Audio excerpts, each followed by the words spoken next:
Amém. Glória a Deus.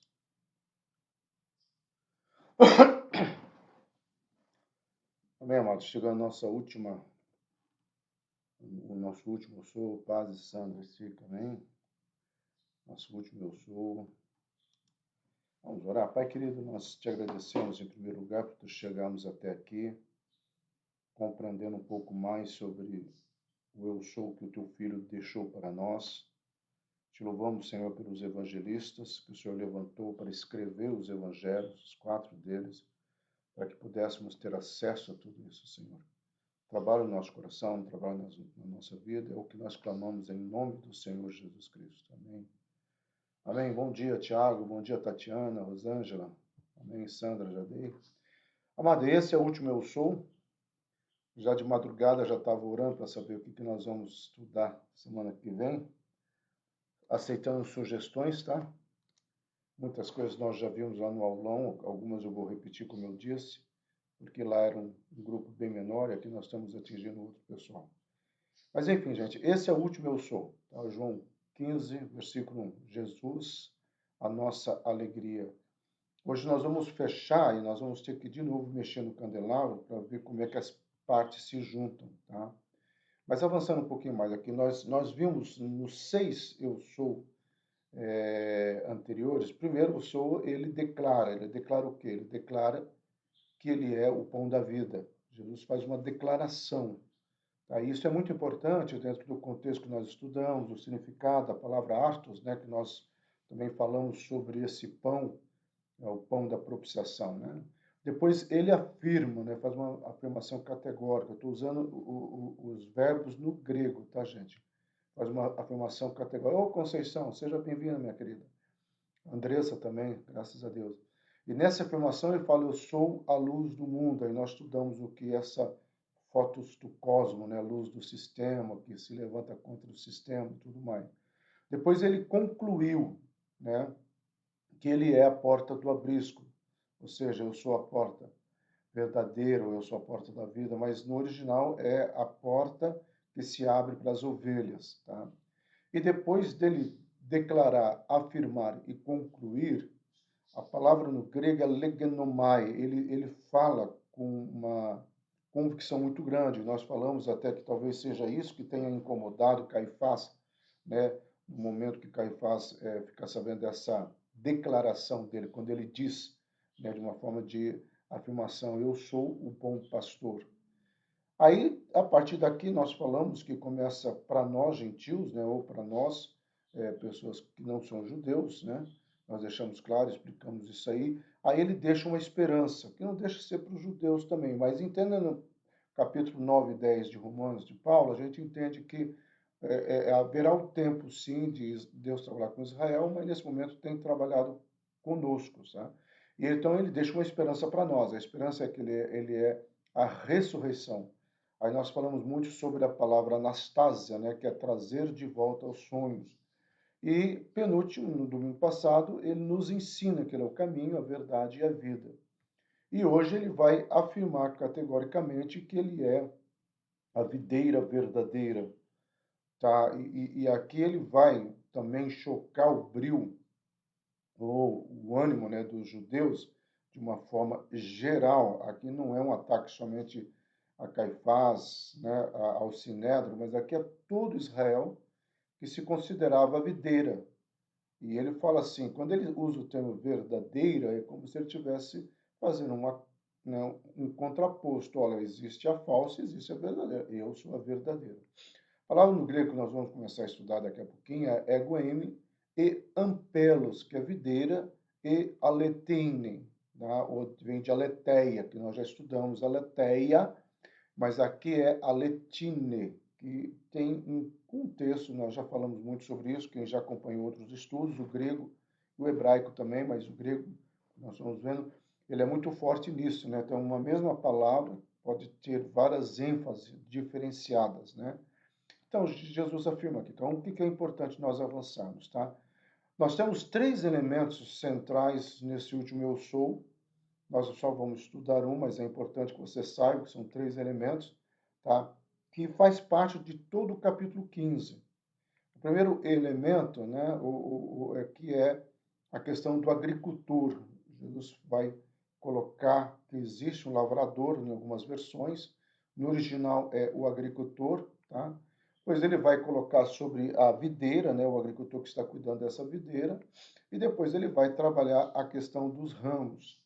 Todos nós sabemos, tá, seja por mensagem, seja por estudos, que nós temos aqui primeiro o agricultor sendo o próprio Deus, e aqui é interessante porque aqui vai mostrar a soberania de Deus, é Ele quem faz a avaliação. Nós poderíamos sair um pouco do eu sou, mas é importante comentar isso, que quando Jesus fala que o pai dele é o agricultor, é o lavrador dessa videira, ele também gera um escândalo no meio do povo que está ouvindo, principalmente aqui nós vamos ter diretamente os escribas, os saduceus e os fariseus. Os saduceus já é mais fraco, é uma classe que já está perdendo seu poder, mas você tem os essênios que estão entrando, que faz parte desse contexto aqui, que é daqui a pouquinho ele vai se dirigir à casa de Lázaro. Então, quando ele fala que o pai dele é o agricultor, tá, ou ele faz uma referência, o meu pai é o agricultor, ele está já tomando para si a questão da identidade, né, da filiação dele. Eu sou filho de Deus. Um termo que Daniel usava. Daniel usava filho do homem, ios tu anthropos e ios tu theos. Então, essas duas terminologias eram muito fortes na cultura judaica, tanto filho do homem quanto filho de Deus, né? E aí, quando ele fala sobre essa videira, ele não vai colocar como sendo Israel. É aqui que choca bastante, porque você vai ver, principalmente nos textos de Isaías e Jeremias, em outros lugares também, mas muito mais nesses dois profetas, Israel sendo considerado como a videira de Deus. Então, Israel tinha essa coisa meio carregada de orgulho. Nós somos a videira de Deus e Deus cuida de nós, e etc, etc, etc. Só que Jesus fala, não, vocês são a videira, mas a videira falsa, porque vocês perderam. E quando Jesus está falando isso, Jesus já tinha brigado com o Sinédrio, já tinha brigado com principalmente os escribas, e a partir, né, do quarto eu sou, ele começa a degladiar-se diretamente com Caifás, né, quando ele fala que ele é o bom pastor. Ou seja, se tem o bom, tem o mal. E Caifás se auto-intitulava como o bom pastor de Israel, debaixo da soberania de Deus. Então, é interessante, amado, que quem vai pegar no quinto para o sexto século essa terminologia do bom pastor, tá, vai ser a Igreja Católica Apostólica Romana, onde o papado vai reivindicar para si essa ideia de que ele é o pastor, né? Ele que usa as sandálias de Pedro, e assim vai por diante. Os homens sempre, como diz o G3, uma música que eu de vez em quando peço para o Guilherme tocar lá na igreja, né? Os homens e seus espelhos mágicos, nada sabem, né? Não conhecem mais nada além de si mesmo, ou seja, só centrado. E aqui é uma coisa importante, porque já que a videira não é Israel, talvez Israel poderia pensar, então, quem sabe sobrou para nós os ramos. Mas não, Jesus vai tratar os ramos como sendo a igreja. E você precisa entender, nós precisamos entender, desculpa, é que a partir daqui ele já está caminhando para o Getsemane.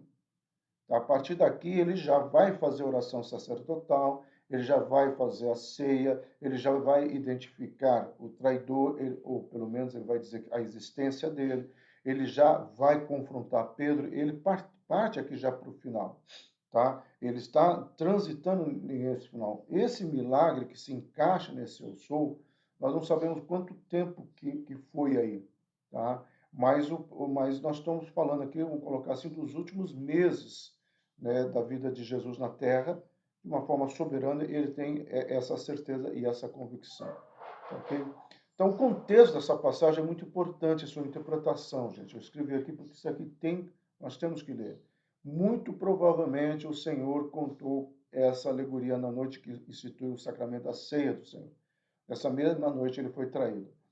Tá, aqui existe só uma diferença de tempo. Por isso que os evangelhos vão identificar o que aconteceu com Lázaro, sendo um pouco antes daqui, tá?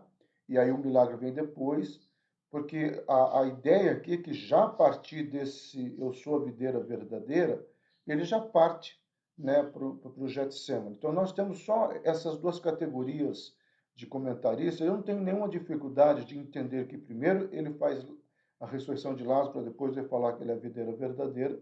Essa ordem, para mim, não vai mudar nem um pouco. Eu sempre falo para os meus alunos de hermenêutica e exegese bíblica, mesmo que na minha Bíblia tivesse escrito que Jonas engoliu a baleia, eu iria acreditar. Como que um homem pode engolir uma baleia? Não sei, mas se está lá, porque Deus fez algum milagre. É uma forma radical, infantil, até um pouco assim, inocente, né? Como o pessoal costuma falar, que o cristão é muito burro, alienado. Pode até ser, amado, pode ser tudo isso, mas o importante é a paz que excede a todo entendimento que habita o meu coração. Então, isto é uma coisa muito clara, né? Então, era na noite, logo após a ceia do Senhor, ou a caminho de Getsêmani. Jesus já havia se apresentado como pão da vida lá atrás. E agora ele lembrará aos seus que também é a videira. Ambos, eu errei aqui, tá? Ambos elementos da ceia, tá? Então, ambos, tanto o pão, a palavra artos, pão da propiciação, quanto agora a palavra ampelos, que é a videira. Tá? Então, ele vai se identificar como sendo esses dois elementos. Ou seja, eu já disse aqui que eu vou mostrar no último slide como que cada eu sou se completa com o outro, a partir do meio. Então, é importante isso, porque aí nós vamos vendo que Jesus não sai falando o que dá na teia, né? Ele não é um cara que fala precipitadamente, né? Ele analisa as suas falas, ele tem um motivo nas suas falas, tá? E é uma grande lição, né? Que ele, talvez a gente precisa ler mais o livro de Provérbios, né? Onde Salomão fala que a gente precisa aprender a se aquietar e aprender a falar menos. Então, quando Jesus vai trabalhando esses elementos, né? Tanto a palavra arte, como já falei, o pão da propiciação, e a palavra ampela, a videira, ele sabia o que estava falando e dentro do contexto que ele estava falando, tá bom? Então, isso aqui é importante também. Jesus parte da verdade de que tudo está debaixo da direção amorosa de Deus, que é o santo e soberano. É isso que ele vai mostrar no capítulo inteiro de João, como nós já vimos, né? Nos três elementos que aparecem lá, que nós não vamos estudá-los, que é o agricultor, que é a videira e que é os ramos, tá? Ele também tem nas mãos o poder de cuidar, limpar e também de jogar fora os ramos que não correspondem à sua expectativa.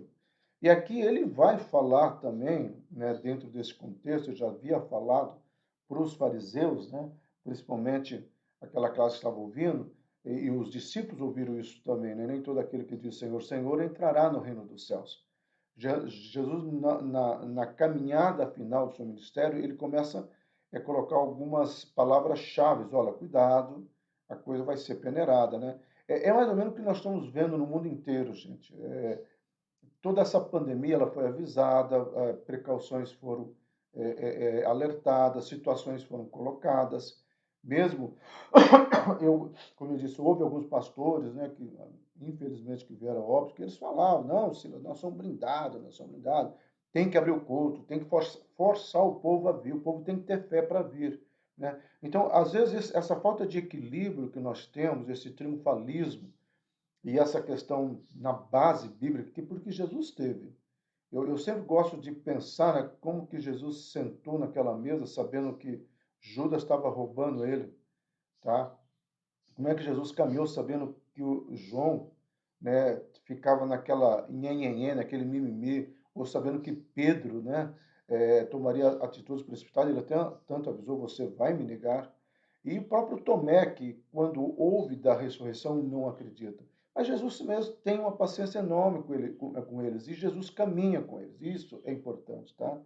Então, quando ele fala que ele é a videira, né? E aqui, gente, para quem vai estudar grego, esse otinho aqui, ó, esse pontinho, tá dentro dessa palavra epson, que significa algo que é real. Então, para quem é estudante de grego apenas, tá? Mas é interessante saber que se preservou a fala de Jesus. Há uma discussão se Jesus falou em aramaico, ele falou em grego, mas o importante é que quando o autor vai escrever, o Espírito Santo lembre-se de colocar que ele é a videira, não existe outra videira. E aí nós temos três lições, amado. Se eu creio nessa videira, então eu sei. Tá? A segunda verdade, eu vivo. E a terceira verdade, eu verei. Então, essas três dimensões que ele vai trabalhar com quem aqui? Com Marta, nós já vamos ver.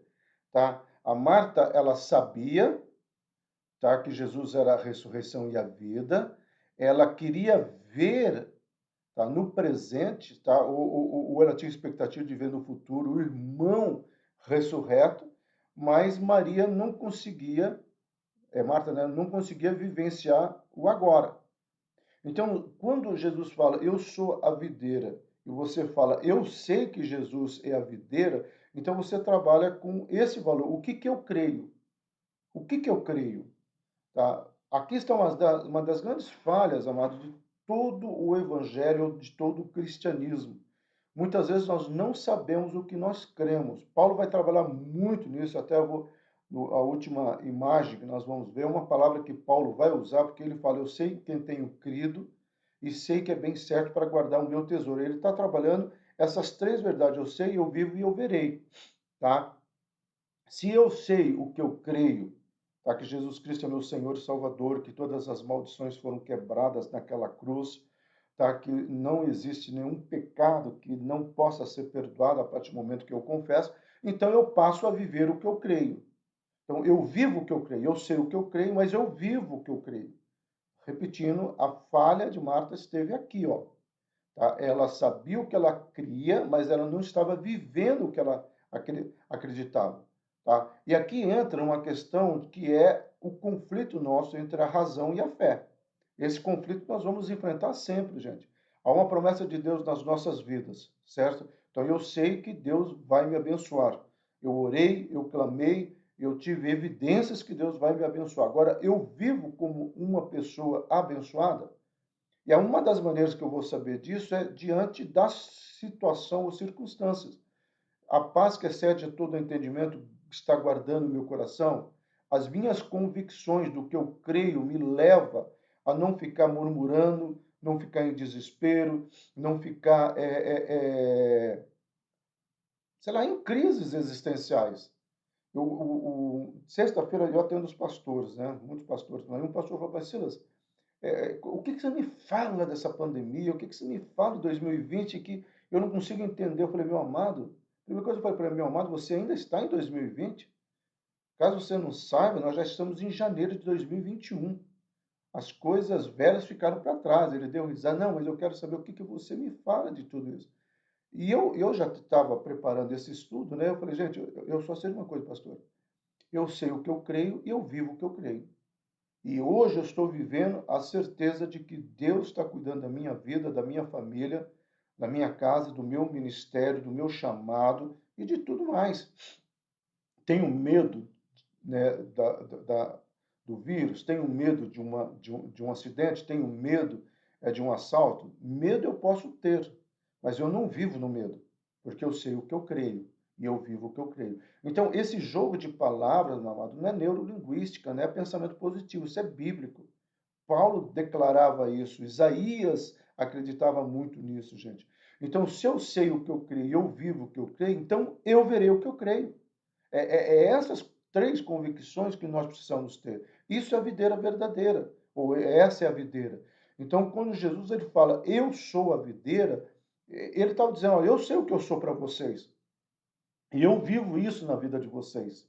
E eu verei vocês. Tanto é que a palavra que ele dá, olha, eu estou indo, tá? Mas não se preocupem que eu vou voltar. Para que vocês não se sintam sozinhos, o Espírito Santo vai estar com vocês e o Espírito Santo vai ensinar vocês todas as coisas. Então, não se preocupe, eu vou voltar. Mas mesmo assim, tá? Houve um momento de dúvidas por parte dos discípulos que ficaram olhando no céu, achando que ele ia subir e já voltar em seguida. Não sei o que se passou, ou talvez contemplando tudo aquilo. Eu sei que um anjo vem e fala, né, Galileus, oh, vocês todos aí, prestem atenção. Da mesma maneira que vocês viram ele subindo, vocês vão ver ele descendo. Tá? E isso é uma palavra profética que ainda vai se cumprir. Todo olho verá, todo olho verá. Tá? Então, são essas crenças. Paulo, quando ele entendeu isso, Paulo vai escrever muito: eu sei o que eu creio, eu vivo o que eu creio e eu verei o que eu creio. E aí, para o povo de Colossos, ou da cidade de Colossenses, né, ele vai escrever uma palavra, que eu vou usá-la aqui agora, que é uma palavra dentro do grego muito forte, tá? Que a palavra é formada por duas palavras, perioikos. Oikos é casa, no sentido de moradia, de estabilidade, e peri é estar dentro, que poderia ser traduzido ficar próximo, fazer a caminhada, um estilo de vida. Tá? A Paulo fala assim para os colossenses, olha, se vocês realmente sabem o que vocês creem, e se vocês viverem o que vocês creem, vocês vão ver o que vocês creem. Mas Paulo, nesse caso dessa palavra, ele só trabalhou eu sei e eu vivo, tá bom? Então ele está falando assim, olha, veja só, se você sabe o que você crê e você vive o que você crê, então você está dentro do periódicos, ou seja, dentro da promessa de Deus. Logo você vai ver o que você vai crer. Então, Paulo, é como se Paulo estivesse falando assim, Monte Hebrão, eu e você precisamos estar dentro das promessas de Deus. Eu e você precisamos trazer à memória as promessas de Deus, mesmo que sejam promessas que eu tenha até dúvidas, ou até como. Uma das coisas que eu sempre ensino os futuros pastores, olha, vocês vão assumir igrejas, vocês vão ser pastores, vocês vão enfrentar, às vezes, dificuldades financeiras no ministério, acusações, vocês vão enfrentar tudo. Mas se você saber e você falar para você mesmo, eu sei do meu chamado, eu sei, e você crê nisso, e você viver o teu chamado, então você vai ver algo que para mim é sobrenatural, que é o que a Monte Hebron vive todos esses anos. E sabe o que é? A provisão de Deus. A provisão de Deus. Houve uma época, logo no começo, entre março e abril, que eu estava sempre nos cultos falando como Deus estava sendo fiel. E teve uma pessoa que me chamou a atenção, falou, Silas, não fala mais, porque alguns pastores que já foram ouvir a tua mensagem, eles falam, nossa, parece que a coisa está acontecendo lá. Quando eu escutei essa frase, eu imediatamente lembrei de Ezequias, que mostrou o tempo. Por isso que às vezes eu falo, amado, quando uma pessoa escuta a vitória de alguém, e se essa pessoa estiver em Deus, ela crê em Deus, pode ter certeza que ela vai buscar essa vitória. E ela vai também dizer: se chegou lá, chega em mim também. Primeiro. Mas a segunda questão é que se essa pessoa não estiver bem resolvida, gera no coração dela uma inveja. Então, quando o Senhor está dizendo, eu sei, quando você fala, eu sei o que eu creio, eu vivo o que eu creio e eu verei o que eu creio, você está dizendo aquilo que Jesus estava falando, é chegado o reino dos céus. Então, é chegado um novo estilo de vida para vocês. E esse novo estilo de vida, gente, e eu preciso só voltar aqui de novo para vocês, vai ser rápido agora. Então, nós precisamos entender, eu sei o que eu creio, eu vivo o que eu creio, eu verei o que eu creio. Então, se eu sei o que eu creio, eu tenho uma vida em mudança. Se eu vivo o que eu creio, eu sou chamado a viver o aqui e agora, debaixo da graça e da misericórdia. E eu creio que eu verei. Por isso eu sou chamado a viver esse estilo de vida.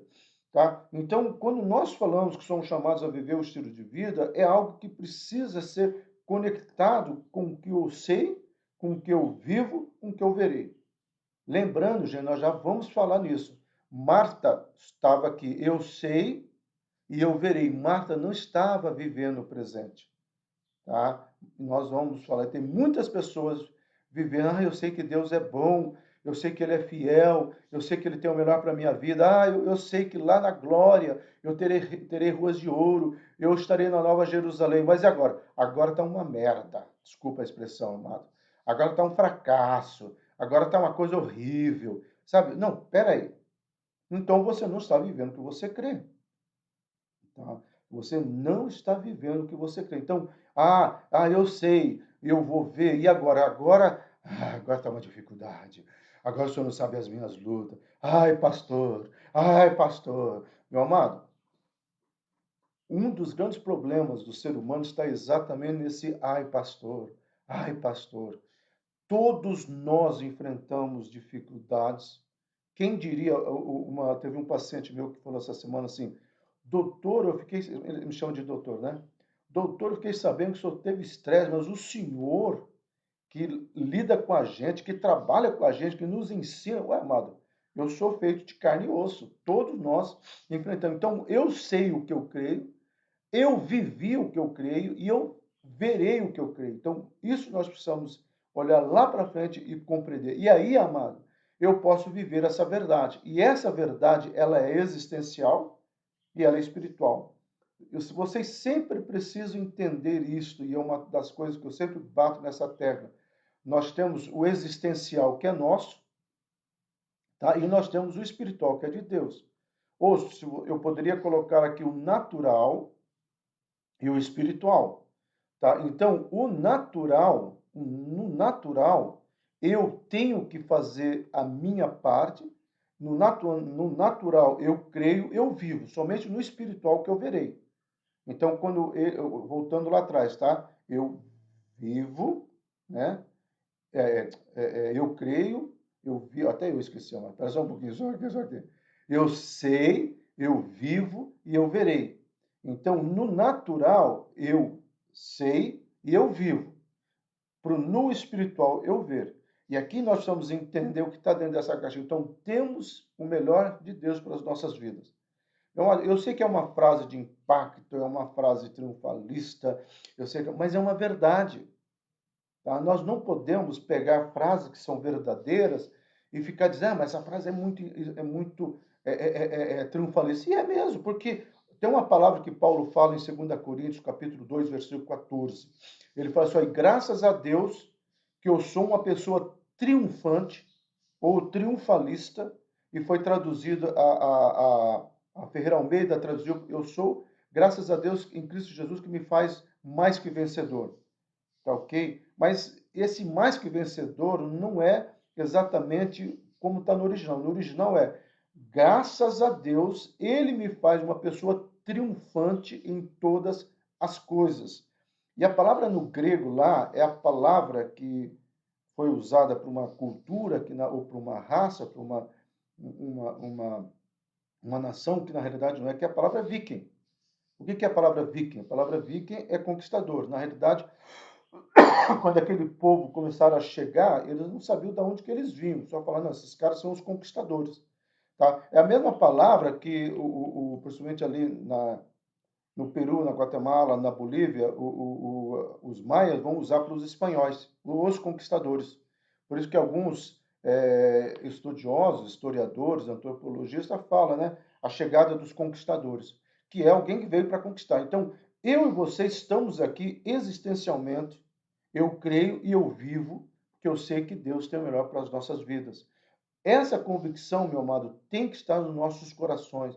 Nós precisamos ensinar os nossos filhos, nós precisamos ensinar a próxima geração, que precisa aprender a viver o aqui agora, debaixo da certeza que Deus tem o melhor, que Deus está no controle, de que Deus sabe todas as coisas, mesmo aquelas coisas que nós não entendemos. Tá? Eu me lembro da minha adolescência, lá, comecinho da adolescência, bem rebelde, mas o meu pai sempre fala assim, Silas, eu sei que Deus te escolheu, eu sei que Deus te chamou, um dia ele vai te pegar. A convicção do meu pai era tanta que às vezes ele até falava, não vou fazer nada, porque eu sei que um dia Deus vai te pegar. Então ele vivia, ele sabia o que cria e ele vivia o que ele cria, tá? E a questão espiritual, aqui sim é aquela última parte, eu verei que nós lançamos para Deus. Então temos a promessa de uma nova Jerusalém que está sendo construída para nós, tá? Amado, nós precisamos entender que na realidade uma das falhas da igreja, essa é não é uma revelação, isso é uma convicção do Silas, tá? Quando me pergunta, pastor, qual é a grande falha da igreja hoje que virou estética, virou capitalista? Amado, nós precisamos orar por Manaus, sim, mas uma das igrejas mais ricas do Brasil está lá em Manaus. Ela não se manifestou em nenhum momento, tá? O cara que se auto-intitula o pai apostólico do Brasil, né? Ele não se manifestou em nenhum momento da ajuda.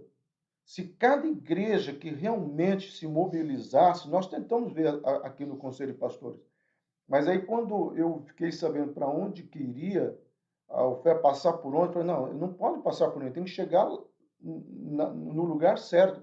se dão aquelas doações que se extraviam no meio do caminho, misericórdia disso. Mas veja só, se cada igreja se mobilizasse a dar um, ou cada cidade, conselho de pastor dá um cilindro. Então, lá para Manaus. Então, muitas vezes, por que isso não aconteceu? Porque nós fomos ensinados, e nós somos ensinados a ver aqui agora o nosso. Nós não estamos sendo ensinados a falar sobre a Nova Jerusalém. Pega o Cantor Cristão, meu amado. O Cantor Cristão é um livro assim, certo? Cheio de hinos que a geração antiga cantava. Se você pegar esse Cantor Cristão, não vai achar Fernanda Brown, né? É Fernandinho, não vai achar Ministério Worship, não vai achar nada disso. Você vai achar Nova Jerusalém. E se você espremer o Cantor Cristão, vai cair fé, Deus é bom, Nova Jerusalém sendo feita. Talvez quando isso foi roubado da igreja, e a igreja começou, mas por que a gente quer pensar na Nova Jerusalém se a gente pode ter o aqui e agora? A igreja se... Exatamente, triunfar para Deus é diferente do triunfar para a sociedade. Nós triunfamos em Deus, por isso que Paulo fala, e graças a Deus, ele me faz triunfante em todas as coisas. Isso, Jesus triunfou na cruz, exatamente. Tá, então, quando eu olho para essa verdade aqui, amado, que a igreja precisa voltar a falar sobre a Nova Jerusalém, para nós sairmos um pouco de olhar para o nosso umbigo e cremos nas promessas de Deus, mas saber que existe uma promessa maior. Porque é aquilo que eu sempre falo na Monte Hebron, e eu digo isso. O semestre passado foi dada a aula toda online, elas são gravadas até lá na plataforma do MP, né? E uma das coisas que eu frisei muito para os meus alunos foi isso. Olha, gente, se nós não tivéssemos mais nada de Deus, mas só a certeza de que nós iríamos morar na Nova Jerusalém, e aqui aquele refrão, né? Um por todos e Deus por mim, aquela coisa assim de cada um se vira, né? Mesmo que só tivesse uma promessa, que Jesus não falasse, olha, eu estarei convosco até a consumação do século. Ele falasse assim, gente, aguentem firme, quando a Jerusalém estiver pronta, eu venho buscar vocês. Até lá, sobrevivam como vocês conseguirem, tá? Não, ele não falou isso. Olha, gente, eu vou preparar um lugar para vocês. Enquanto eu estiver preparando esse lugar, o Espírito Santo vai estar com vocês, ele vai capacitar vocês, ele vai ensinar vocês para que vocês estejam prontos para subir para a Nova Jerusalém. Então, isso aqui, amado, é algo que eu e você precisamos entender. Quando ele fala isso, ele está trabalhando, e aí vem esse milagre, tá? Então, eu só preciso voltar aqui, ó, que esse aqui não tem como nós não vemos de novo e eu vou ser de novo. Então, creia nisso, eu sei o que eu creio, eu vivo o que eu creio, tá? Eu creio e eu tenho esse estilo de vida, porque eu tenho esse estilo de vida aqui, amado, aí sim eu consigo viver essa existência, eu consigo viver aqui agora, crendo nas promessas de Deus. É isso que nós vamos aprender agora, que nós vinha em Marta, olha, tirem a pedra. Marta, a irmã do morto, disse, Senhor, ele já está cheirando mal, tá? Já faz 4 dias que foi sepultado, todos conhecem essa história, né? Eu não lhe disse que se você crer, olha só, eu sei o que eu creio, você verá a revelação do poder glorioso de Deus? Marta estava dizendo o seguinte para Jesus. Então, vamos lá. Primeiro, levantando Lázaro dos mortos. Primeira questão, amado, o contexto ali. Isso aqui nós precisamos entender. Eu já falei isso em algumas vezes, mas a cultura toda ali era dos essênios. Muitos entendem que foi esse grupo, quando Tito invadiu Jerusalém. Nós estamos falando aqui do ano 33, então ele começa a atacar Jerusalém a partir de 67, 68 e 70 ele invade. Então, a partir de 68, nós estamos falando praticamente 30 anos depois, né? 35 anos depois da morte de Jesus. Esse grupo aqui, tudo se entende que é o grupo que fugiram, né, para a Jordânia, fugiram também para outros.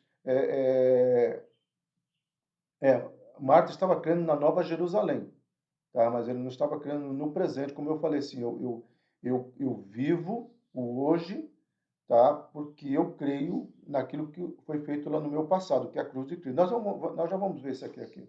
Tá? Então, esses essênios fugiram para a Jordânia, outros fugiram para o Egito e outros foram para a parte de Qumran. Por isso que eles levaram todos os seus escritos e mais tarde foram encontrados, né, os textos de Qumran. Quem são os essênios? Amado, o que eu estudei dos essênios, e quem vai falar muito sobre eles, sobre esse grupo, é o Flávio Josefo. Flávio Josefo vai dizer que esse é um grupo que se separou dos macabeus. Então, nós estamos falando lá atrás, bem lá atrás, antes de Jesus Cristo, tá? E aí esse grupo se torna meio elitizado, vão para o sul ali do estado de Israel, e eles começam a viver em comunidades fechadas, principalmente nas montanhas, começam a viver nas rochas. Jesus vai e prega a esse grupo se converte, o principal deles entende-se que era Lázaro. São vários comentaristas que concordam com isso, tá, gente? Eu não estou chutando, não. Então, são vários comentaristas. Mas os essênios acreditavam, tá? E até o Russell Shedd tem uma frase que eu não sei se pode ser verdadeiro ou não, correto ou não, mas o Russell Shedd fala que o costume de batizar nas águas surgiu por causa dos essênios, né? Mas aí que João Batista era um essênio, por isso que João Batista batizou. Eu tenho um pouco de dificuldade de pensar numa cultura influenciando os valores do reino de Deus, tá, amado? Então eu prefiro pensar que aquilo, Jung tem um psicanalista, ele fala assim que existe uma mensagem consciente nas pessoas. Eu prefiro pensar que o Senhor já sabia de um grupo que se batizava daquele jeito nas águas, só que não estava sendo batizado no nome de Jesus. Por isso que muitas pessoas que vêm de outro ministério, principalmente não cristão, ou que não professa a fé no Senhor Jesus Cristo como único Senhor e Salvador, tá? Eu digo que essa pessoa precisa ser batizada de novo, porque ela precisa ser batizada no nome de Jesus, no nome de Deus Pai, Deus Filho e Deus Espírito Santo. Tá?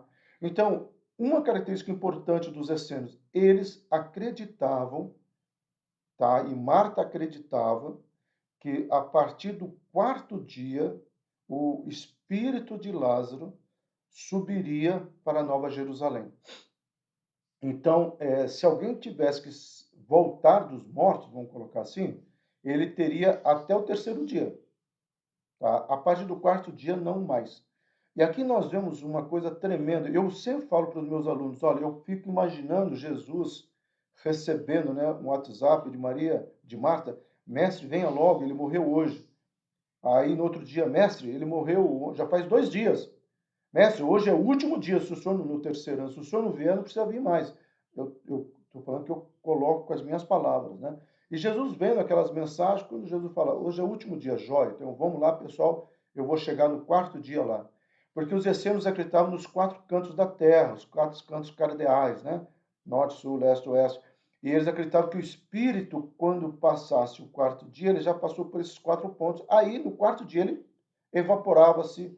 Tá? Quem acreditava nos valores do cristianismo ia para Nova Jerusalém. Quem não acreditava, achava que ele ficava vagando. Não sei se vocês sabem, é uma palavra que principalmente o Wellington sempre me pergunta, né? Os judeus acreditam na reencarnação. Sim, existe grupos de judeus que acreditam na reencarnação. E é oriundo desse pensamento de que quem não acreditava na Nova Jerusalém ficava por aqui. A segunda verdade aqui, amado, Maria acreditava no passado. Vamos colocar lá aquela frase que eu coloquei lá atrás. Maria diria, eu sei. Maria, eu verei. Mas o problema de Maria é que ela não estava vivendo. Então, muitas pessoas creem, certo? Têm uma esperança futura, mas o presente elas não conseguem viver. E nós não fomos chamados para colocar o presente no final. Essa é uma sequência, o passado, presente e futuro. Tanto é que quando Jesus, daqui a pouquinho, ele vai ser crucificado, depois a ressurreição dele, e ele vai ao encontro de Pedro, ele fala, Pedro, eu conheço o teu passado, eu sei que você é filho de Bajonas. Eu sei o teu presente, você é Simeão. Né? Eu já falei que a palavra Simeão dá uma conotação de insegurança, que vem de uma raiz, de uma planta, né? Vara mole. Mas eu sei o teu futuro, e o teu futuro é que você será pedra, será rocha. Então, Deus conhece o meu passado, ele sabe o que eu fiz, mas ele conhece o meu presente. E o meu presente, meu amado, é isso que você precisa entender. Eu não tenho domínio no passado, porque aqui quem tem domínio é a cruz de Cristo. Eu não tenho esse domínio aqui, porque Jesus está preparando a Nova Jerusalém. Isso aqui me pertence. E é isso aqui que eu preciso sair daquela fantasia, né, como colocou, desse triunfalismo errado, e viver triunfantemente em Cristo Jesus. Posso todas as coisas naquele que me fortalece. Eu vivo esse presente. O meu Deus suprirá todas as minhas necessidades no meu tempo presente. Tudo aquilo que eu preciso no meu tempo presente será suprido. Eu sei que o Senhor está comigo no meu tempo presente até o meu futuro ser completado. Tá? Eu sei que no meu tempo presente, vou pegar o Velho Testamento, eu sei que no meu tempo presente, o Senhor está ao meu lado e Ele, no meu tempo presente, Ele vai abrindo as portas fechadas, conforme preguei domingo passado. Eu sei que o Senhor me prometeu, né, o Consolador, por isso eu creio que no meu presente eu sou mais que vencedor e o meu futuro está resguardado. Então, isso eu e você precisamos vivenciar e nós precisamos ter. E por último, amado, esse processo aqui, muito pessoal de cura interior, né, trabalha esse processo de ressurreição. Todos nós sabemos que Jesus poderia ter clamado para a pedra, porque ele mesmo fala, né, olha, se vocês não começarem a evangelizar, as pedras irão clamar, né? Então ele poderia ter dado uma ordem para essas pedras, para que essa pedra saísse do lugar. Ele poderia ter chamado anjos para tirar essa pedra, mas ele não faz. Então é muito importante isso, amado. Primeiro, o tirar essa pedra, o tirar essa pedra e o tirar as ataduras é papel da igreja. Nós, quando vivemos um evangelho onde eu sei e eu vivo na minha casa, seja lá onde for, eu estou tirando todas as pedras que impedem as pessoas de entenderem exatamente o seu chamado. E aí as ataduras, gente, são feridas, né, que estão sendo escondidas. Então, muitas vezes nós retiramos as pedras, mas nós esquecemos de tirar as ataduras para que essas feridas estejam à mostra. Tá? Quando nós vivenciamos essa verdade, a igreja tem esse papel tanto do tirar a pedra como trabalhar essas ataduras. Então, o pessoal de batalha espiritual, e aí eu gosto, eu vou usar eles, fala assim, que quando a pessoa é evangelizada, ela está tirando toda a pedra da incredulidade. E aí passa o processo de cura, onde as ataduras, né, são retiradas. Eu gosto de chamar de ataduras existenciais, né, onde eu e você somos literalmente trabalhados, né, no amor e na graça do Senhor. E, amado, feridas todos nós temos. Tá? E o problema, até escreveram, as feridas têm que ser tratadas. Esse é o problema. Muitas pessoas não querem tratar as feridas, porque tratar a ferida é confronto. É mexer, às vezes, com autoestima. Tá? É você ouvir que você errou. Ó, você errou aqui. Em vez de você justificar, você pedir misericórdia. Então, nós precisamos, somente daí que Lázaro sai. Bom, para quem não sabe, Flávio José vai escrever, tá? 30 anos mais tarde, Flávio José vai dizer que a Maria, mãe de Jesus, é levada para morar na casa de Lázaro. E é interessante isso, né? Porque eu sempre falo, quando Paulo se converte, ele vai para Jerusalém conversar com os apóstolos, ele fala, eu estive conversando com o irmão de Jesus, e estive conversando com os maiores apóstolos. Esses maiores apóstolos talvez esteja se referindo.